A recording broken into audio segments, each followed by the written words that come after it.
In this video, you will see how to unhide hidden columns in Excel. First, you need to understand how to look for the hidden columns. The easiest way is look at the columns here.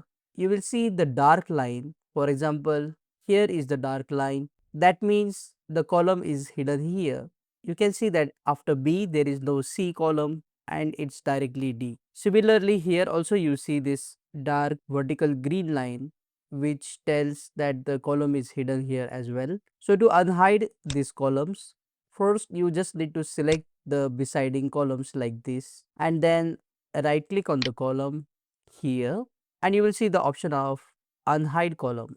You can see the shortcut also here and then just select this option to unhide the column. As you can see now, the column C is not hidden. However, if you have many columns that are hidden, then what you need to do is just click inside the sheet, press Ctrl A on your keyboard or Command A on Mac to select the entire sheet and then use the keyboard shortcut Ctrl Shift 0 to unhide all the columns at once in Excel.